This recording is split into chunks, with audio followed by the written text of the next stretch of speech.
should be live, right? Little parrot giggle. What an awesome way to start this.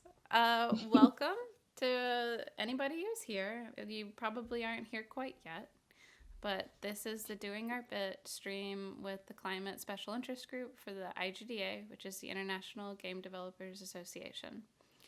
I'm Megan Carricker. We have Catherine Flick. Can you say something?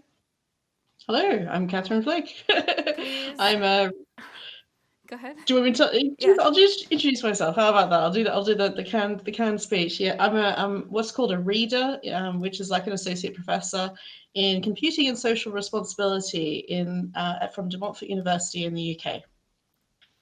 And I guess my specialty here and why I'm sort of being invited is that I do video game ethics. So I'm an ethicist. I look particularly at emerging technologies. One of my key interests is in video game ethics, and I've been doing that for about, I don't know, 10 years or so now. I've been to a lot of PAX Easts and had stands in the Diversity Lounge since that started up, talking with people about their experiences in video games. And I've done lots of interesting papers about ethics in games, including the ethical representation of chickens in video games. I've done work on Pokemon Go and mental well-being. I've done what else? Random weird like stuff about AI and robots and things like that as well. So I've done a few strange and um, exciting things, but most recently I've been working on things to do with responsible monetization of games, including things like crypto games and NFTs and all that sort of Ooh, we've already got a fun question from Paula about discussing chicken NFTs. This is chicken already NFTs. going really That's well. a Paula. What, so you want some, do you, Paula? Well, it is April Fool's Day, so I can tell you that it's, inevitable, right? So, So yeah. that's amazing. Like all of the things that you have done. And so I'm here to help enable if you have questions in the chat. Please, I will help field them and we'll talk. But Catherine has promised me that she can just ramble. If I'm really quiet, then I will come lean in on the microphone a little bit and we'll be really You're friendly. But good. all right, go for it. What are NFTs? Well, that's, yeah, I guess, all right, fine. Okay, let's do this then. Let's do What it. are NFTs? All right, so a little history, potted history of NFTs, right? So originally, in order to understand what NFTs are, you kind of have to understand a little bit about the blockchain and cryptocurrencies because that's kind of how NFTs work, right? So the blockchain is essentially a distributed ledger, which is basically like a classic kind of accountancy book. So anytime a transaction is made, it's written on this ledger. And the whole point about the blockchain is that you don't have to trust anyone, to keep the record of that accurate. The way that they do it is they distribute it amongst a whole bunch of people who essentially get rewards for verifying the transactions that get written on the ledger, right? And so basically that's blockchain, very, very simply. Now, the rewards that people get for doing that verification are actually what's called cryptocurrency. And so what they do on classic kind of Bitcoin, so Bitcoin and Ethereum use a method called mining, where basically the people that verify these transactions have to solve increasingly complex puzzles to win the ability to verify that transaction. And when they win that, it means that they get some cryptocurrency as a reward for doing that. So that incentivizes people to actually use the blockchain and to also for the blockchain to kind of continue and for the blockchain to be used basically. So so that's the basics of cryptocurrency, right? So you've got these things that get mined, and at the very beginning of Bitcoin and Ethereum, it was very easy to get cryptocurrency by doing this mining. But these days, it's very, very difficult. I mean, Bitcoin's been around for over a decade now, and these puzzles get increasingly more complicated to solve because there's a finite number of Bitcoin that can ever exist. So it's almost like a logarithmic scale. You're getting to the top of this the very minimal, complicated stuff at the top. So it takes a lot of energy, and this is why this is of interest, I think, to the Climate SIG, for example, is that it takes a lot of energy to actually solve these problems. That's why you see these pictures of all these racks of GPUs and things like that are specifically developed for cryptocurrency mining, right? And then you hear about Bitcoin miners taking over gas flares and old coal mines and whatever, hydroelectric systems and stuff like that in order to, generate that energy, because they need lots and lots and lots of it. In fact, Bitcoin uses hundreds of it's ridiculous how much Bitcoin uses. It's like basically a year of Bitcoin mining kind of currently. So I think it's like Bitcoin is currently just using the amount of energy it takes to basically power a whole country. Like, it's ridiculous how much energy it uses just to keep the transactions going at the moment. So obviously that's not great for the environment. So what crypto people came up with was another way of doing this verification, this validation of each of those ledger entries, and that was called proof of stake. So the idea with that one is that you have a certain amount of cryptocurrency and you put it up as a collateral, and you say, I promise I'll verify this correctly, and here's my collateral just in case I do it wrong. So you essentially get punished if you do it incorrectly. They take your stake away, right? And there are a couple of people that kind of check on you essentially, and so the way that basically means you don't have to do these increasingly complex puzzles. It doesn't require super amounts of energy. There are some more security issues with regard to that, and that's how things like the Axie Infinity hack happened, which I'm sure we'll get to at some point.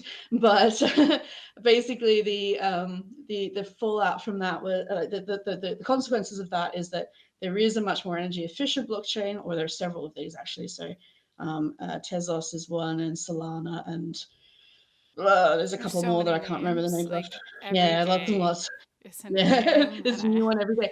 And the reason there's a new one every day is because people want to get in early so that they have larger amounts of the initial starting token, the coin, which is the reward for doing a correct stake, right? So if you stake your cryptocurrency and you get to do that with transaction validation, then you get more cryptocurrency and your stake back. So that's how it does it. That's how it incentivizes validation. So that's basically the underlying technology behind blockchain and cryptocurrency. So NFTs kind of sit on top of that. So Bitcoin and Ethereum originally were actually just developed as actual cryptocurrency, and that was it. But originally, particularly Bitcoin was supposed to just be a sort of an open, decentralized financial system, really. And it was very libertarian, kind of anarcho-crypto, like what they call it, anarcho-crypto. I was writing about this today, and now I can't say it. Got it.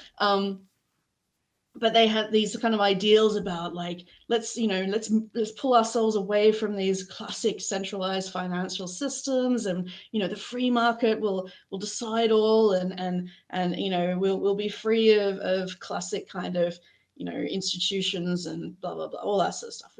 Don't have to pay tax and blah, all this, right? So much for that. But anyway, that was the original idea. And it trucked along for quite a while like that. So you got to give it to somebody. Certainly those classic, certainly they flew under the radar for quite a while. Not so much now.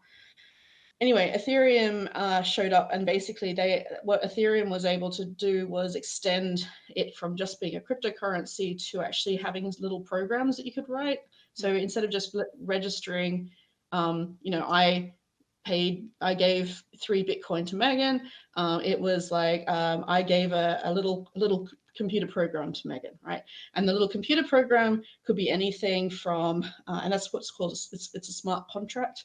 So that can be anything to from a link to a picture. So that's where the classic kind of artistic NFTs come from, through to quite complex ways of, when Megan does this, then this amount of cryptocurrency goes to someone, this amount goes to someone else, and this, something else happens, right? So it can be quite complicated, and that's actually where a lot of the problems end up, because the issue with the blockchain is that once you register something on the blockchain, you can't ever change it and you can't ever delete it. It's always there. So if you write buggy smart contract code, it's there forever, and it will always do and the best thing is you can't test you can't test your code very well easily.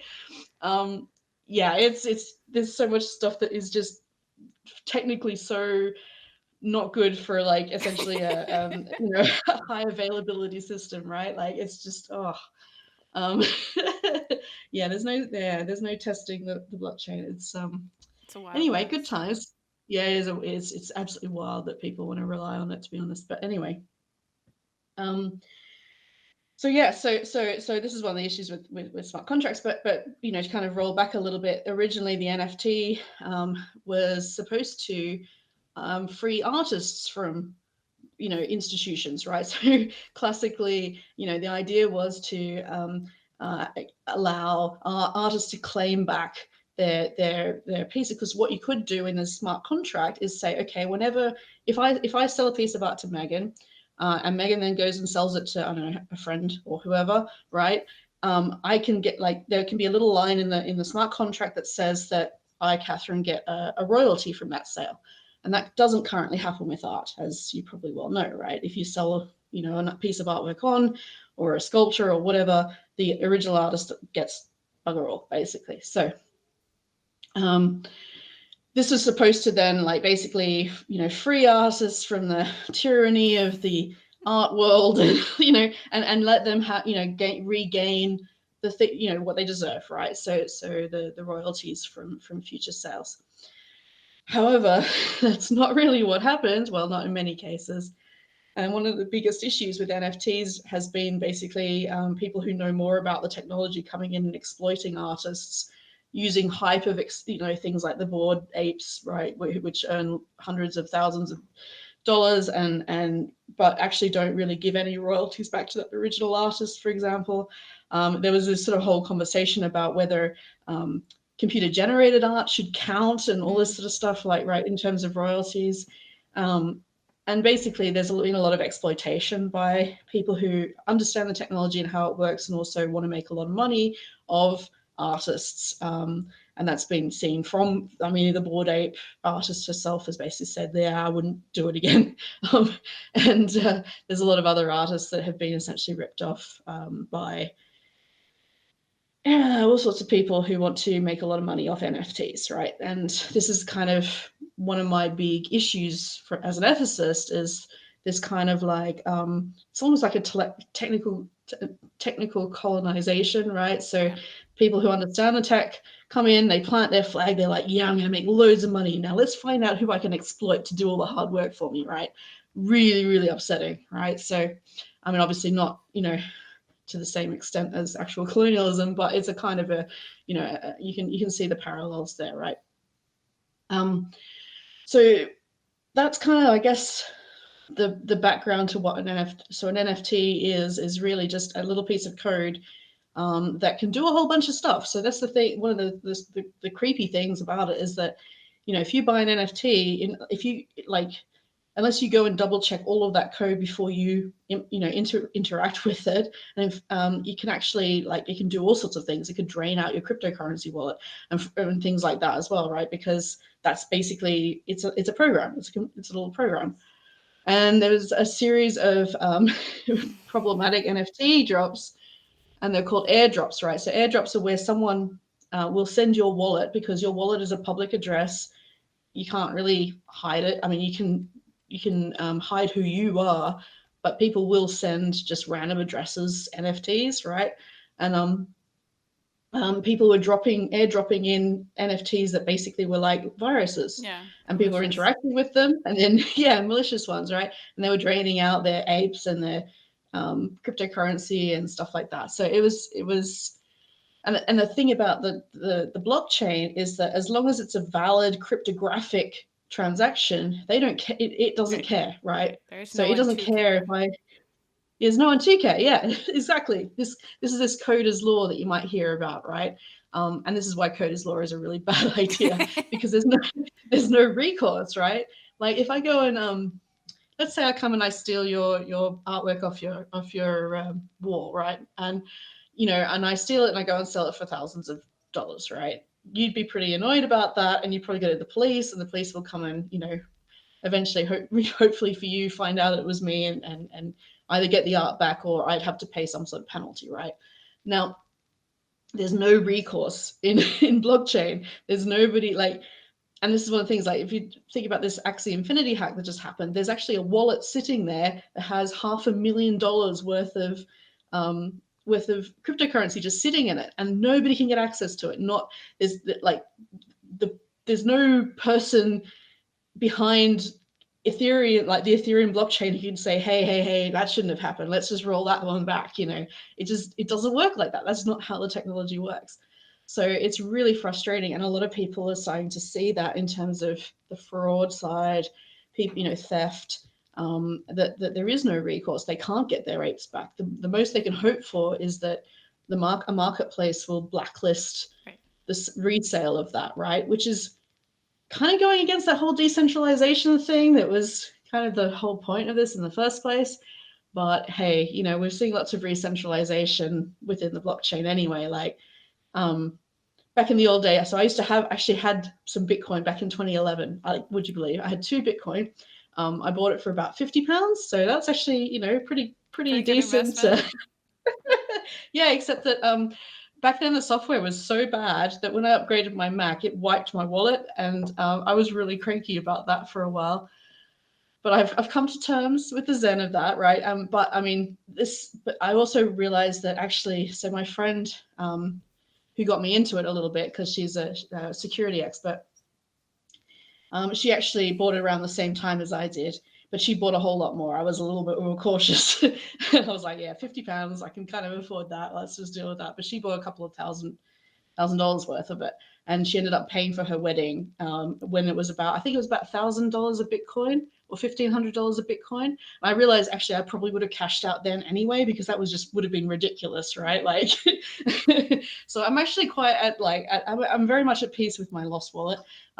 It's never coming back. There's just no way that I can get it back. So I'm not mad about that at all. But yeah, I mean, the thing is that back then the software was crap, right? If it could do that, it was very easy. Like if you wanted to send Bitcoin or whatever to somebody else, you had to type in this really long address full of hexadecimal, and it was just really